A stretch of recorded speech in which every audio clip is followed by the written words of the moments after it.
Welcome to Spinning Wheels, the new motorsport podcast that I have to stop referring to as new because we've been around the world in F1, IndyCar, sports cars, Le Mans. We've even been to a Sainsbury's car park in Hessel, East Yorkshire. You'll have to listen back to episode 1 with Mike Simpson if you want to know what on earth I'm talking about. But my co-host has also been around the world quite a few times. And today, Guy, we've got a guest on that's quite relevant to us both.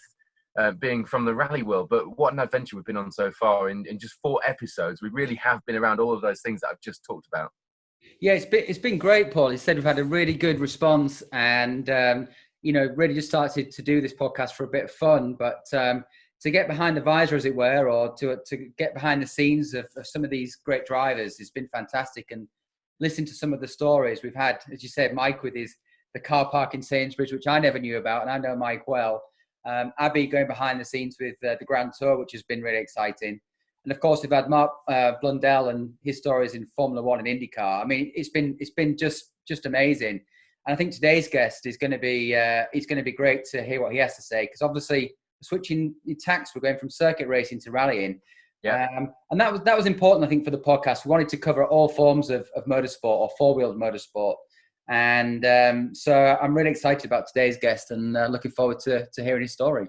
Well, today's guest is a star of the WRC, and I don't use the term star lightly because victory on Wales Rally GB last year and historic win on the gravel, would you believe, of Sweden earlier this year kind of has elevated today's guest. And everyone's just gritting their teeth and waiting for things to resume to see if we might actually get another British World Rally champion. I am, of course, talking about Elfyn Evans. Welcome to Spinning Wheels. Cheers, thanks. What a story you've had so far. And I don't know if you saw on Instagram, but Guy's been a little part of that story because you tested the very first Fiesta R5 chassis at Rally Day with me in the car. And then Guy actually competed in that car as an R5 Plus. So, it's relevant to us all, today's podcast. Yeah, I've known Guy for a while. Obviously, I was driving for M Sport at the same time he was driving for the Bentley team. So we've had a few training sessions with Barry, the famous M Sport trainer. So yeah, I know Guy well. Yeah, we've had a few sweaty sessions in Cockermouth Sports Centre. M Sport trainer is a guy called Barry, and Barry's an amazing guy. He's in his, would he be his mid-80s, Elfyn, do you reckon? 70s, I think. Okay. I mean, he's a GB triathlete, and he is, he's just an amazing guy. I mean, we all go cycling with him and stuff, and he pretty much blows us away. It's pretty embarrassing. So he's hell of a trainer, and he used to get, the rally guys, Elfyn and the guys, and us Bentley guys all together in the sports hall, and basically give us a good thrashing. So we've both thankfully escaped that. And I feel like I've missed out. But Elfyn just told me. I was just chatting with Elfyn before we started the call today, and he's been really busy because he's just telling me now he's actually got a couple of kids since I last spoke to him. So he's been really, he's been really sort of getting on it the last. I didn't know you were a family man, Elfyn. I must admit, I didn't know that. Yeah, 21 months in now. So I've got 2 for the price of 1, twin boys. So enough to keep me busy. Was that just because you knew lockdown was coming and you needed something to occupy yourself? Well, I definitely have enough to occupy myself now anyway. So. I saw an email came out yesterday from Wales Rally GB on the subscriber list, and it had all sorts of stories about you mountain biking and your beautiful scenery that you have near you. So you've managed to keep yourself busy besides that, haven't you? Yeah, there's plenty to do here. I think we're lucky to live in this part of the world, to be honest. There's plenty of opportunity to go cycling, running right outside the front door, obviously only once a day. But we're really lucky to get really good weather as well, which, obviously is standard for Wales. But so as soon as the lockdown finishes, it will be terrible weather because I spend most of my life in Wales doing rally TV, as you know, and it will rain. As soon as I go there, it will rain. Now, we spoke about the Fiesta R5 so far, but the top you're wearing and the cap you're wearing, we haven't spoken about that yet. So we'll come to the Toyota story. But first of all, just talk us through the early part of your career, because I feel very privileged that I've been able to interview you at various points in your career. And one of the first ones was when you were in the Fiesta ST Challenge. And I think people like Tom Cave, Ocean Price were competing around that sort of time in the Fiesta Trophy as well. I'm not sure if they were with you or either side, but that was a hotbed of young British motorsport talent, and as we can see, it has sprungboard you to where you are now. Yeah, so I think obviously I grew up with my father was a rally driver, obviously, and that's obviously where the interest was sort of ignited. But he was definitely not so keen for me to, get behind the wheel really. So I did a bit of hassling and asking questions and dropping hints, and eventually, I got the green light that I could start to build my own car at the dealership, and that was a Nissan Micra, which wasn't the most exciting car to drive, but at least it was a good start. It was a good grounding, and then obviously, as you mentioned, I went into the Fiesta Sporting Trophy rallies, and had a bit of a slow start in 2007, but then 2008 onwards started to win a few of them, won both championships in 08. And the good thing with them series was there was always a prize at the end of it. So I think I won 2 road cars at the end of 2008. Unfortunately, I had to have a year out in 2009 for some unforeseen circumstances. Yeah, we'll not go there. And yeah, obviously I sold the 2 cars that I'd won, and that sort of funded my rallying then to come back in 2010. And that sort of formula of going where there was prizes sort of carried me through really until I went into the JWRC in 2012.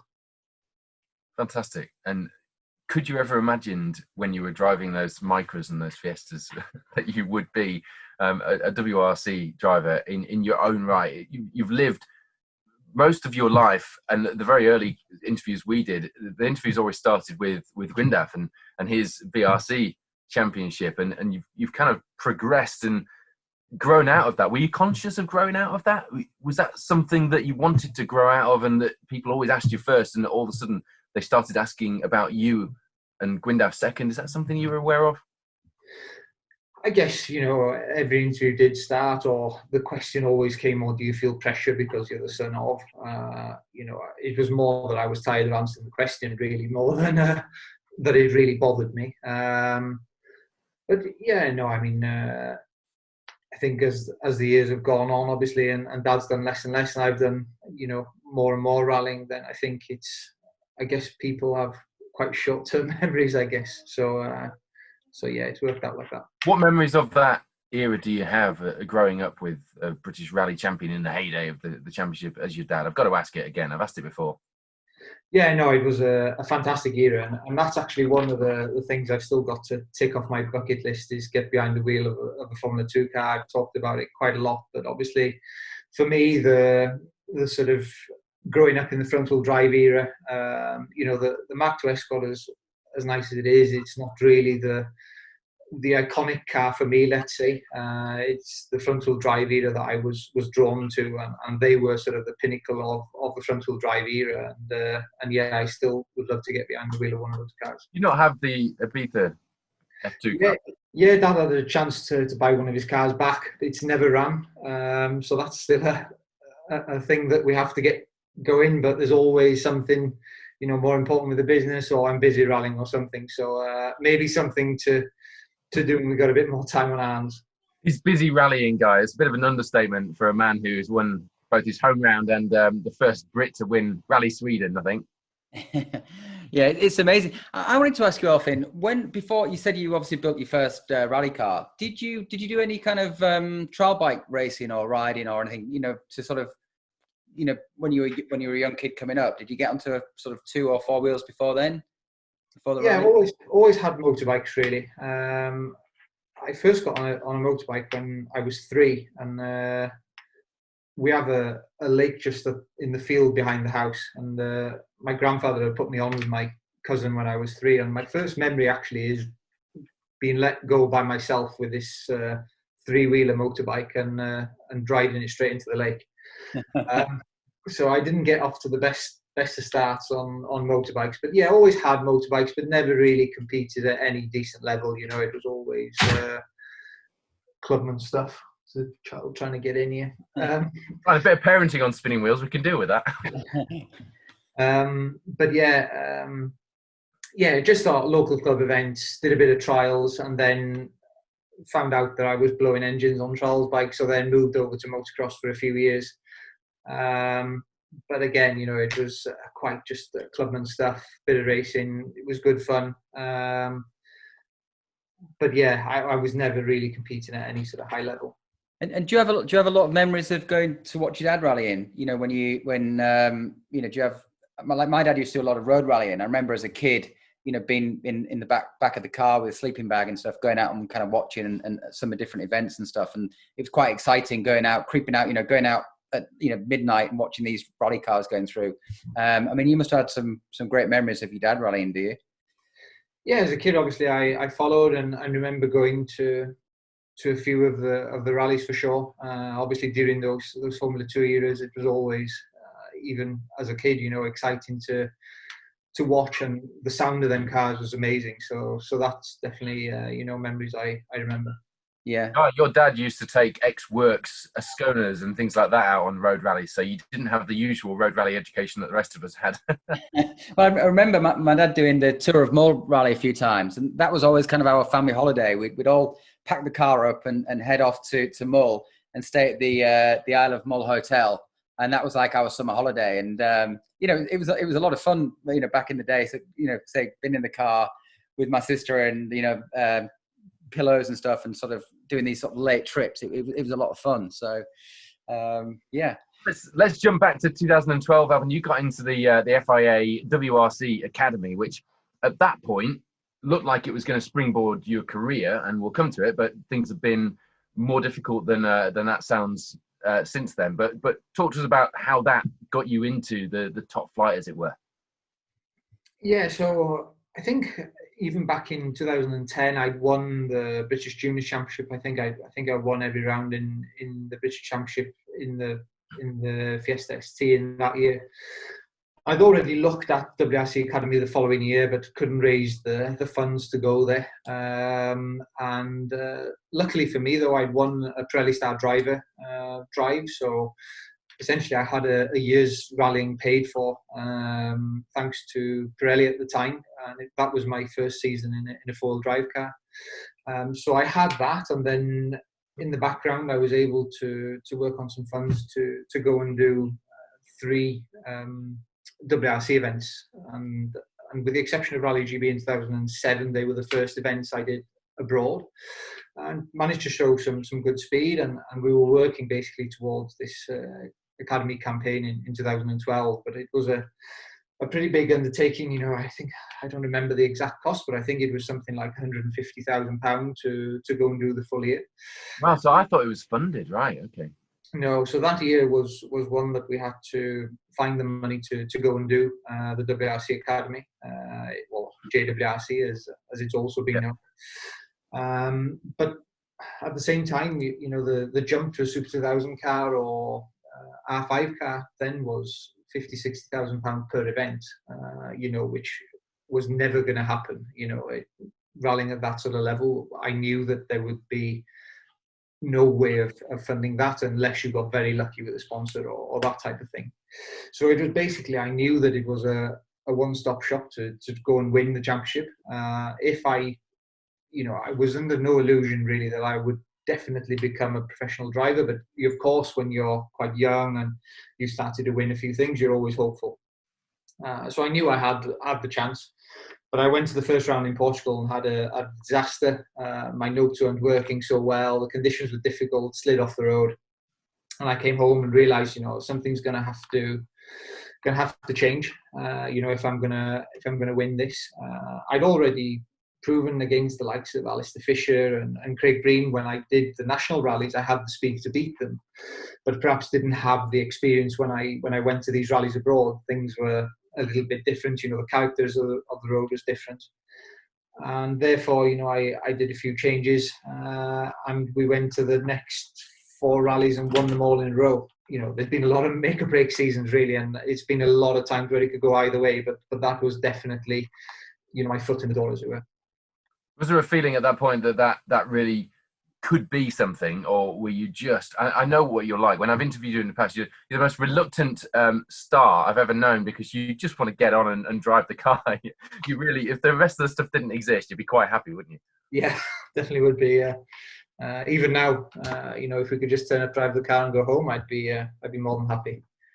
Was there a feeling that at that point, people like me would be chasing you at rally stops and service areas for interviews? Was there a feeling that it could go somewhere at that point, or was that just not something you were thinking about? I think by the end of 2012, and obviously I wanted then to get the prize drive, to get your foot in the door, and then of course you're hopeful. But I was under no illusion, there's definitely no guarantees in any form of motorsport. So I was realistic about the chances, but quietly hopeful as well, I think. Talk to us about the next move from there then. You've done the WRC Academy and things are starting to look hopeful. What happened from there, Elfyn? Because it seems like from there, the roller coaster really started. Yeah, so I made the decision then. Up until that point, I was still working, well, more or less full-time at the family dealership. So I would be travelling home from the rallies doing JWRC and then back behind the service desk on a Monday morning normally, because our rallies, I think, finished on a Saturday night then. So yeah, then I had the decision basically to leave the family business, and I moved to live up at Cockermouth at the M Sport HQ. I had a little flat there, based myself there, and basically spent most of my time initially in the workshop. The R5 was very much in the development phase at that time, so it sort of was a perfect fit really, because I think in February of 13 the R5 turned the wheel for the first time, and I'd helped I say help loosely, hindered them to put the car together. And yeah, actually Matt Wilson, Malcolm's son, obviously did a lot of the early test driving of the car, and I was spanning on a corner. And then a bit later on, by March, I was allowed to have an hour at the end of his test days. And then, yeah, it went from there. I was doing all the shakedowns for all the WRCs. So I was doing all four of those cars in the Qatar livery to go to every event. And then later in the year, my rallying really started, because the R5, I think, was obligated just before Rally Finland. But obviously before that, I had the chance to do one rally in an RRC car, and then I'd had the call up to replace Nasser in Sardinia. And then the rally sort of went on from there, really. So that's kind of like the big break into the WRC, really. Was that? Do you think that was a great opportunity or a great shot window for you to kind of show Malcolm and the guys at M Sport what you were capable of? Or do you think they already had that in their mind before then? No, not necessarily. I think they'd seen a lot of guys come through the program and perhaps not necessarily make the cut for whatever reason. But I think I probably helped myself by taking the commitment to, leave home, base myself up there. I could show my work ethic, even if it was just on the spanner on the test, or whether they wanted something delivering somewhere or whatever it may be. They really got to know what I was like and the work I was able to put in, and by placing myself there, at least I was able to demonstrate that. And then of course you have to start bringing results later on as well, but at least they got to see the true you, whereas perhaps if you turned up to a rally weekend and just took your 5 prize drives, then and things started to not go so well, then they could have a very different picture of you. Yeah, something we've seen all the way through this has been the work ethic, hasn't it? Both Mike and Mark and also Abby as well. That work ethic that Elfyn's talking about, and you've talked about it as well, is so important. Well, I think that's the difference between, I think, the journey is never easy, and obviously clearly Elfyn is a brilliant driver, but quite often that's not enough. And I know Malcolm Wilson very, very well, and he absolutely respects talent. But as Elfyn said, there's a lot of talented people have come through the doors at M Sport, but for whatever reason haven't quite made it or made the cut. And I think when it comes down to it, if people like Malcolm see that you're prepared to work and graft and do all the stuff behind the scenes. That's what makes the difference, and ultimately that's what makes people champions. And it's really interesting to hear Elfyn sort of back that up. With Malcolm, then, I mean, obviously Malcolm's got a real track record for spotting talent. He's been pretty good at finding talent. He's had a few fails, but more often than not, he gets it right. So, to get his backing at that point, must have given you a lot of confidence to know that he was kind of putting his effort behind you. Yeah, on one hand it did, but I think when you were actually there at the time, you're focused on doing the job. So you kind of, looking back at it now, yeah, for sure. I was very lucky to get those breaks, but it seemed like every opportunity you had to prove yourself in order to get the next one. It wasn't like you prove yourself once or twice and then you're in. You have to keep doing it over and over and over, and that's the reality of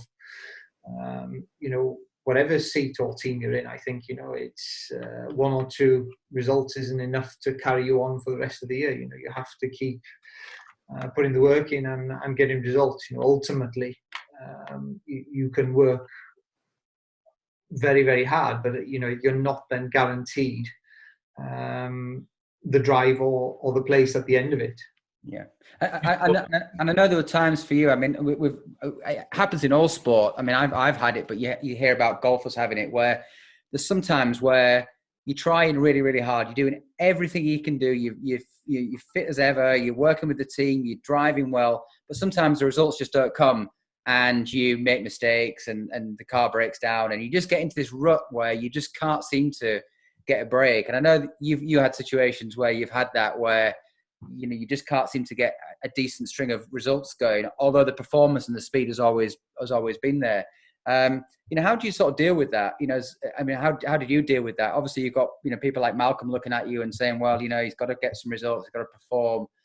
How difficult is that to cope with? Yeah, I think 2015 was one of the more difficult years. We introduced a new car in Portugal that year, and like you say, things started off reasonably well. I had, some good speed, but one thing led to another, and ended up having a really bad year, really. And Malcolm, obviously, having invested in a new evolution of the car, had effectively, between me and Oit at the time, who were driving it, had very few results. I think both of us had put in the odd performance on the odd weekend, but I think he was tearing his hair out with both of us to a point, and decided that he wasn't going to continue to invest effectively in the two of us. But Oit obviously got the break with the DMAC car, to which he'd built a relationship with them prior with an R5 program, and essentially I got told that I've got nothing for you from now on. And essentially, the end of 2015, Malcolm did sort of say, well, I've got DMAC who want to go and do the British Championship. I've got that program if you want it. And I've got a new Evolution engine coming in the R5, and I need to prove that. So I'll give you 2 rallies in that. And let's see how it goes from there. And how did it feel, Elfyn, having sort of dropping down a level, as it were? I mean, did you feel that was your opportunity gone and you kind of missed the boat? Or, it's very easy to sort of get downbeat about it. Or you sort of say to yourself, well, look, I've got another opportunity. I'm going to sort of try and turn this around into a positive. How did you kind of view that decision? It must have been difficult at the time to take. Yeah, at the time I remember thinking I was being pretty hard done by, to be honest. I think looking back now, there was, an element that I perhaps wasn't, but still an element that maybe I was. But, at that time, whatever I'd done in that year, I'd tried my absolute best. But like you already mentioned, things just weren't going my way. Everything I touched was going the wrong way, let's say.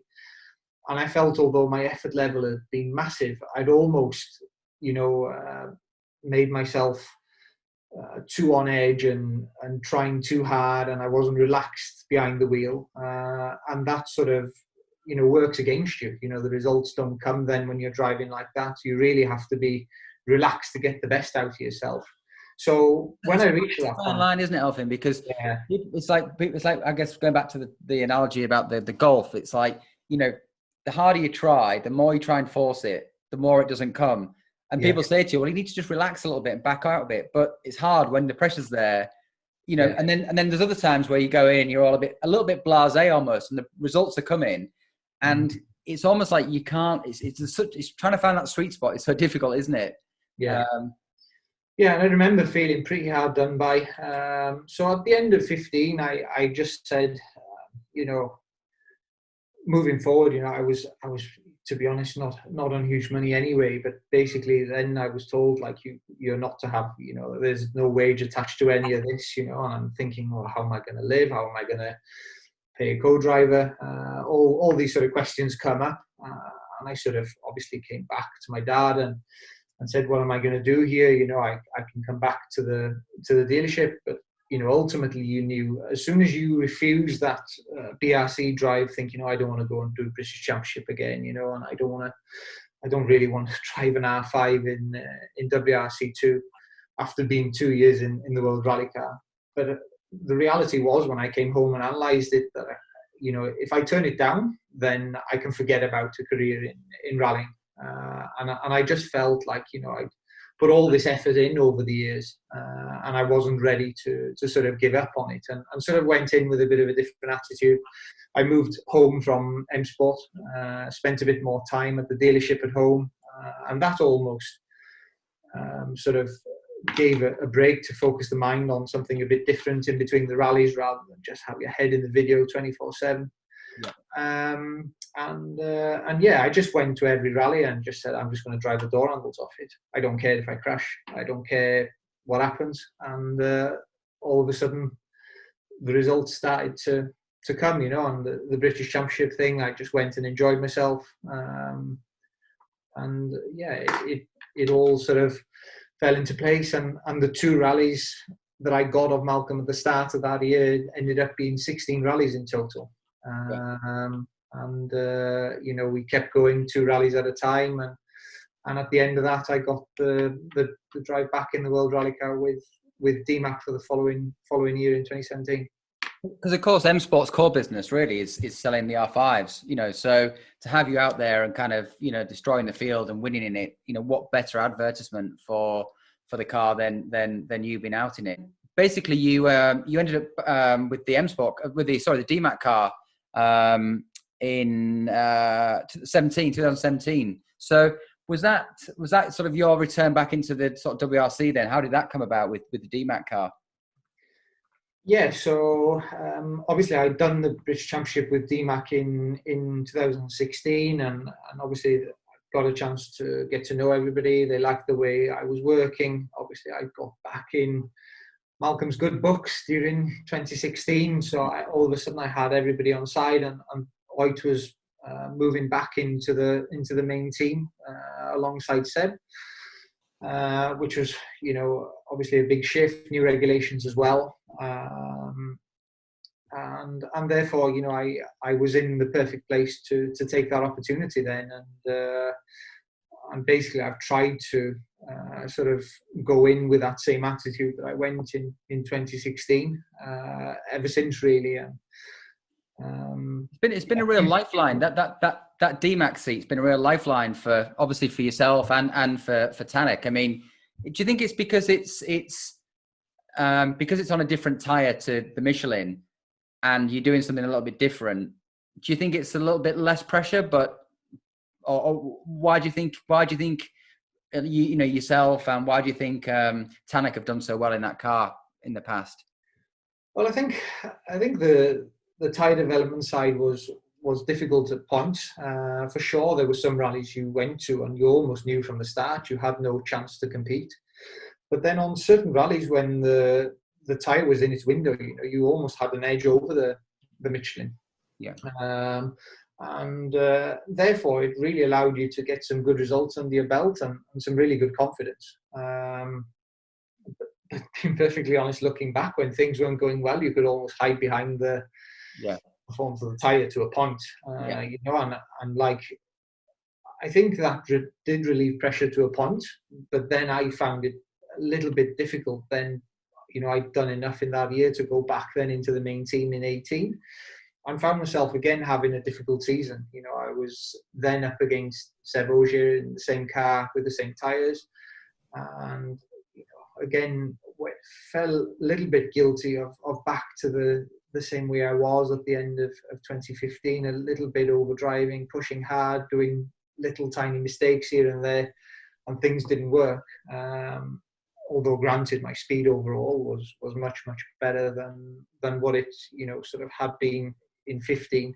It was still a difficult year from there on. I had to try and sort of relearn again, what I'd been sort of doing wrong, if you know what I mean. Where did the pressure come from in that year, Elfyn? Was it from yourself, or was it from the fact that Ogier was heading for a world title, and there was this kind of fairy tale with Ford getting a world title again? Yeah, I mean, we'd obviously all had a really good year in 17, and I'd won my first event, and M-Sport Manufacturers Champions. Seb was world champion. And in 18, of course, he was going for another world title, and I was basically slumping at the back, with some good results along the way. But, like I already touched in the start of the podcast, having 1, 2, even 3 good results during the year is not enough to keep everybody happy. You have to be there every weekend, really, to really secure your place. And I think I fell into trying really hard and then just making tiny mistakes, opening a wheel or, bending something. So then during 2018, I'd acknowledged that this was going on, and I sort of had a bit of a change of tactics. And to be honest, from a certain point, then I really started to drive a lot better during 2018, but it was typically at the time I had a gearbox failure in Turkey. I then went to Rally GB and had a sensor failure while I was second. And it was all these things coming together again, if you know what I mean. Just like Kai mentioned, you seem to just be having one of them seasons, then you start driving well and you have a few little issues. So again, you come to the end of the year, and we were heavily having to assist Ogier, not challenging for power stage points, swapping positions at the end of Fridays. And in a way, I put myself in that position by having a poor start to the year. But then at the same time, when I want to renew my contract at the end of 18, I wasn't really, in the strongest position because I hadn't been able to show the best of me, if you know what I mean. And at this point, this was back in a paid seat, wasn't it? You were a paid driver again at that point. Exactly, yeah. How was it with Ogier then, Elfyn? Did you obviously it's been, massively successful, arguably the most successful rally driver of all time. Did you notice any big things that he was doing differently to either what you were doing yourself or what you'd seen previously? Was there anything with his work ethic? Or I know that his co-driver, obviously, Julian, was a big. Malcolm always used to say to me, he was super impressed by Julian and the work that he put in behind the scenes to make sure that Sebastian only had to really kind of focus on the driving. Is there anything that you kind of noticed on that one?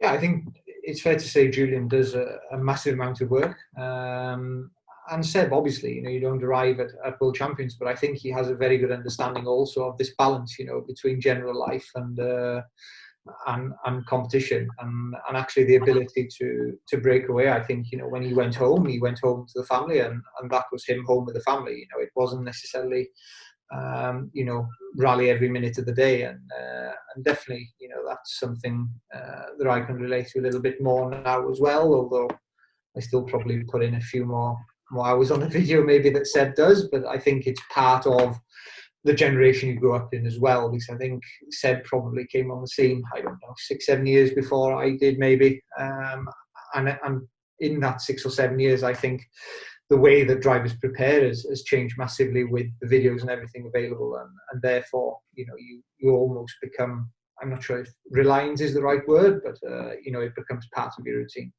It's a routine for me at home. You're driving the car. I'm watching the videos and just watching. That was one of the things I wanted to ask you, Elfyn. I was just curious myself, but I'm sure that the listeners would be. Is when you prepare for an event, how much time do you actually put into it? In terms of, you obviously have video footage from previous years. What is it that you're actually studying? What do you actually look at? Yeah, so essentially, when we look for an event, I basically go event by event. I very rarely go ahead of myself on the calendar, let's say. So I would arrive home from one event and then immediately start work on the next one. The first thing is working with the co-driver to understand the route we're going to have and find out what percentage is new and what percentage is being used from stages we've used in the past. And then you try to put your focus then on trying to get those notes together that you may have, and then you're essentially reviewing those pace notes against your own footage. And of course we have the WRC Plus platform where we can compare to the driver who may have been fastest on a certain stage and trying to understand why he was faster than we were, for example. And it varies depending on how much time you really have, but essentially I try to have at least a week's worth, so 5 to 8 days of solid video work. And then sometimes we get a video from the organisers that we have available, but they are a lot more difficult to familiarise yourself. You have no pace notes.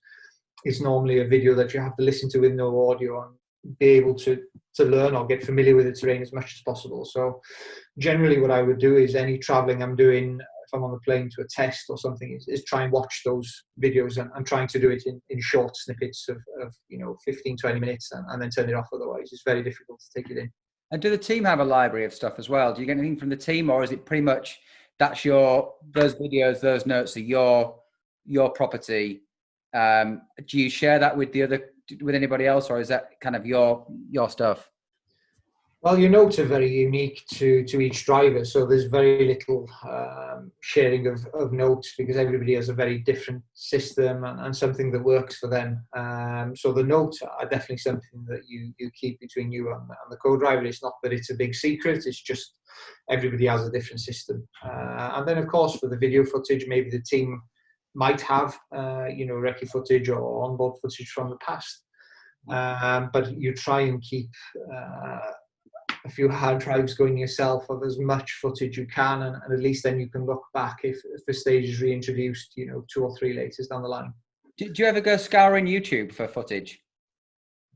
Most of what we need now is on WRC Plus, so actually we can find more there than we can on YouTube.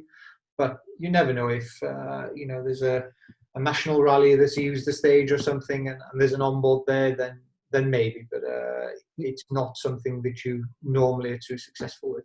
Because you go on YouTube and you end up, next thing you know, you drift into find like a juggling dog on, or something. You end up one video goes off to another, and you end up watching some mindless stuff. So I was just wondering, watching spinning wheels and you go onto a juggling dog. We firmly recommend that you go back and watch the previous 3 episodes actually on YouTube. So when a new event is introduced, for example, the safari, everyone's happy to have Kenya back. What happens there? Does it level things out because nobody's really got anything?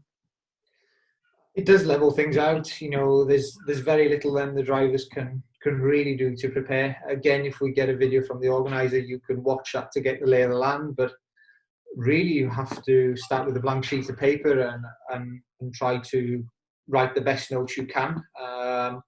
For me, then it's a massive job when you have a new event like that. To process them and recheck them notes on the nights of the recce before the rally starts. It's always a lot more of a busy schedule when you have a rally with all new notes, because it takes much longer to review the work you've done on the recce.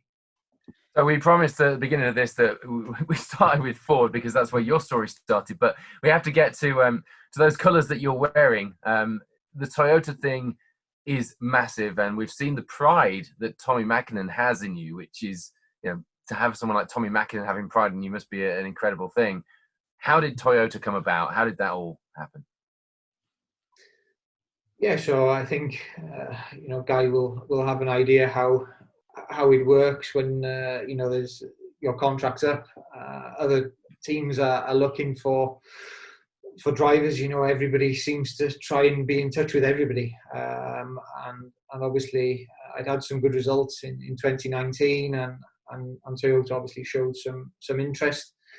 And then obviously you just go to see them, and then there's an offer that comes, and then you have to evaluate your options. And for me, to be involved with a team like Toyota, where the program is backed from the president of the company personally, shows massive commitment, and not only commitment to take part, but commitment to win. And naturally, as a driver, that's really all you can ask from a team.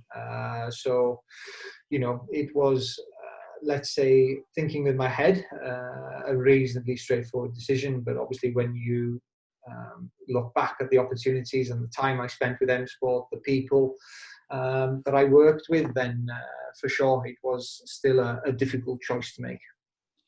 Let's be honest, it was really about the Yaris road car. Did you get a Yaris road car? I have a Hilux. I had to show you this. I had to show you this. My garage, yet to be built. Oh wow! That's one for me to build with the kids. Well, one of the things I wanted to ask you, actually, just going back to the previous year, you obviously changed co-drivers because you went to Scotty, didn't you? Yeah. Was that a big change for you personally? Was that make a big difference, or? Yeah, I mean, it's always a big change when you've been with someone for such a long time. Obviously, I was with Dan from 13 through to the end of 15. Had Craig Parry in for a year, and then went back to Dan for 2 years. And then, the opportunity came about to have Scotty in the car because Dan was moving on to a new seat. And yeah, it was these co-drivers. They're like whores, aren't they? They're all over the place. I just get shout out to Patrick Walsh, who's very, very brave and sits in with me for this. But these rally these co-drivers, they're with him one weekend and him another event. They're terrible, like whores. Anyway, sorry about that. Many times. But yeah. Scotty's a good guy. I mean, I know him well. Obviously, he used to co-drive with Matthew, didn't he? Yes. So the Scott thing was that was back to an M Sport connection almost, wasn't it? In your new era of your career. Yeah, exactly. We started working together start of last year, and immediately it started to work really well. Scott's always thinking of new ideas to simplify the notes. Because obviously you want as much information as you can, but with the least amount of words possible. So if that makes sense in some way. But we're traveling at quite a lot of speed, so not only does he have to be able to read it, I have to be able to take it in. So the least amount of words that I have to generate or think about, then the better it is. So we're always coming up with a few new ideas.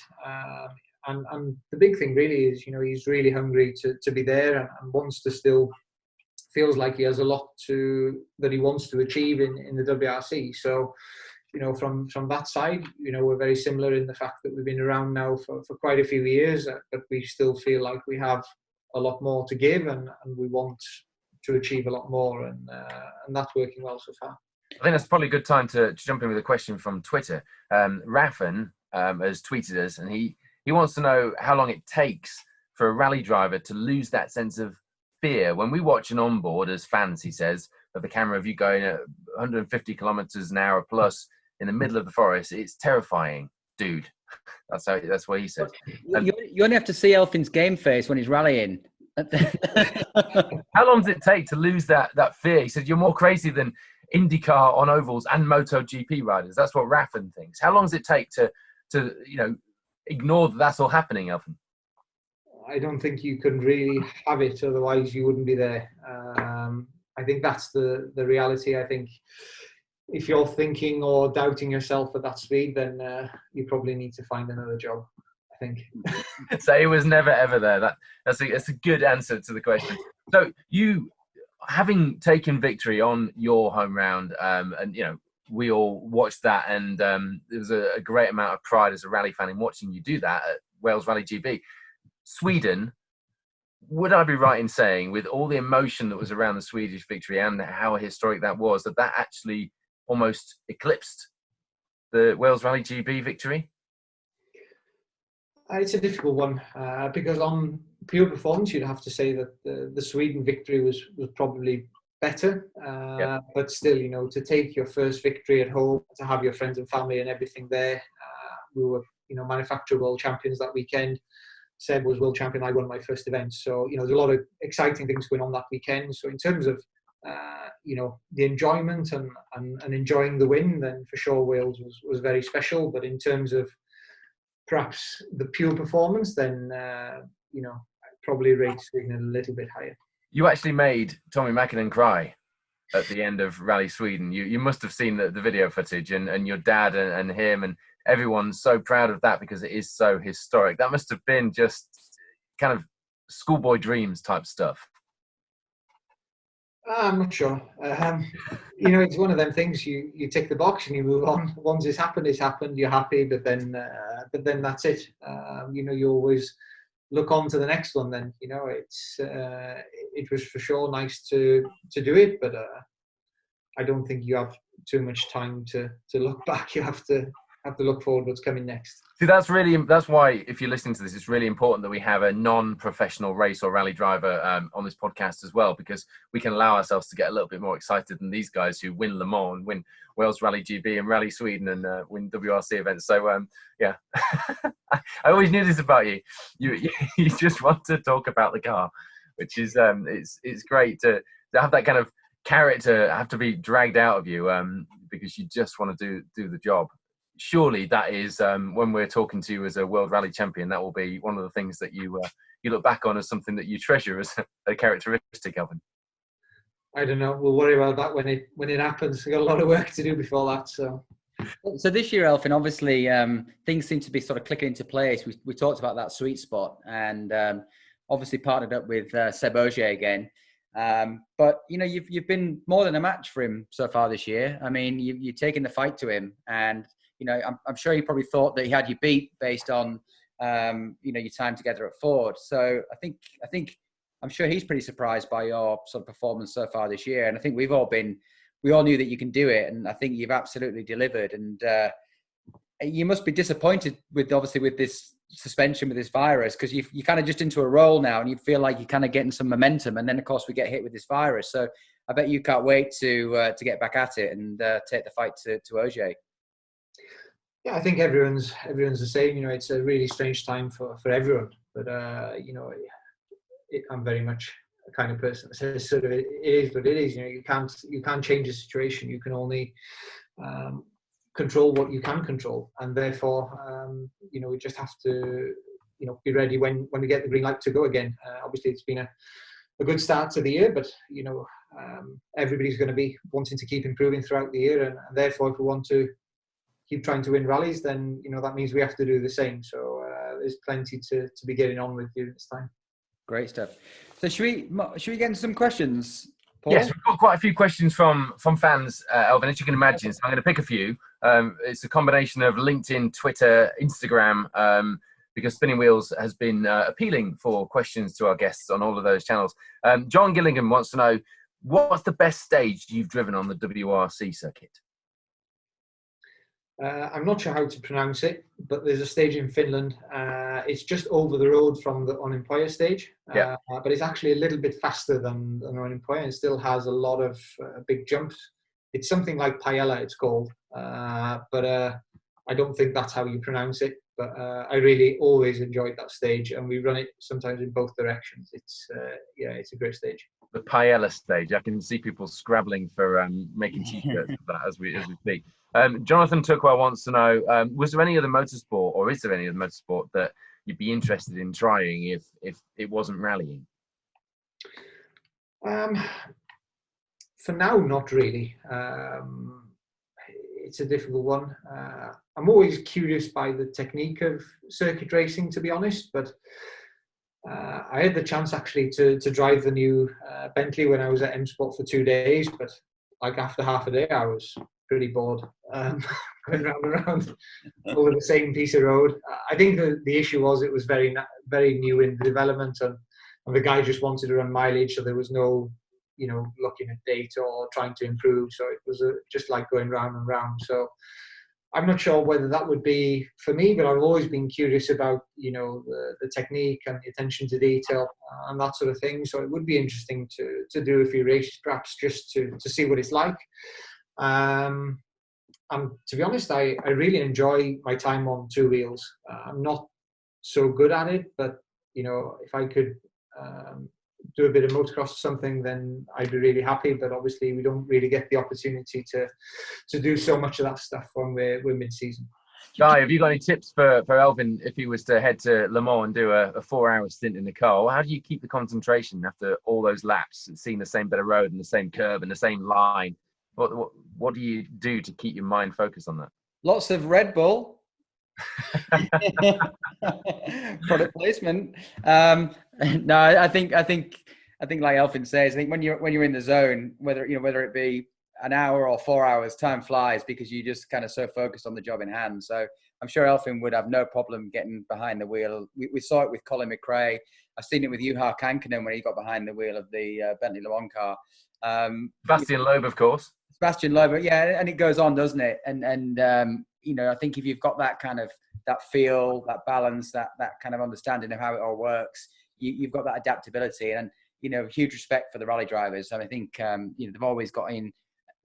They've understand once you stop throwing the car around and smoothing things out. They get it really quickly. So I just wanted to ask Elfyn, because obviously right now with this lockdown, esports and gaming and simulators is a big thing, particularly in circuit racing, and everyone's kind of jumped on the bandwagon with that. Is it something that happens in rallying? Do you have a rally simulator, or is there anything at Toyota that they have or anything? No, I think they use a certain amount of simulation from an engineering perspective, but I don't think it's something. I think it's still something that's a little bit of time away for us as drivers to really use. I think it's been looked at for learning stages, etc. But the reality is that obviously you have to scan the road, and the cost involved in doing that is massive. If you imagine you scan a track, then you're scanning 2 miles of road. If you wanted to scan a rally, then you've probably got 200 miles of stages. So it's Colin McRae rally for now then. Yeah, exactly. It's B rally, isn't it? Back in the day with the Ibiza, the F2 Ibiza that you've got sat in the garage. Yeah, I think Red Bull have dropped off a bit of a sim here. Actually, it's quite good fun to play on a circuit racing game, but for rallying, I think it's a bit more difficult to really make it feel like the real thing. I think for racing, I've had a go on a few, and I think you can get reasonably close. I think unless you have a really high tech one, I think you miss the feeling and what goes on underneath your bum. But generally, I think you can get pretty close in circuit racing, but I think rallying, it's a little bit more complicated. I've got a couple more questions that I really want to fit into this from a couple of guys that Guy and I know. First one's from Phil Taylor on Twitter. He wants to know, at the moment, obviously we're in lockdown, and if we go back, it's going to be a reduced calendar. It's a good question this, would you want to win your first world championship in a season where there are less events? If I can win a world championship, I'll take it in under circumstances. It's never easy to fight for a world title. We've been trying for quite a few years, and realistically haven't got that close. So whatever the circumstances, I would continue. Whatever circumstances you would do it in, I think it would still be valid, providing you've done a select number of events. So I would have no problem accepting that world title if it came. And the next question that I wanted to put to you was from Ken Sturdy. He wanted to know, in the UK, what's the future of mainland UK rallying? Is it closed roads? Is it tarmac, off-road? Is it forest? Where do you see UK rallying going, Elfyn? I have no idea, to be perfectly honest. It's a difficult one.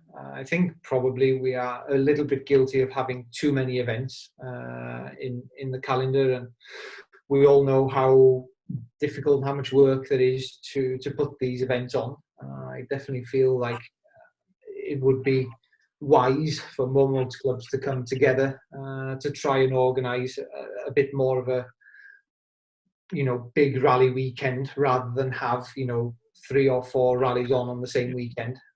For me, that would make a lot more sense.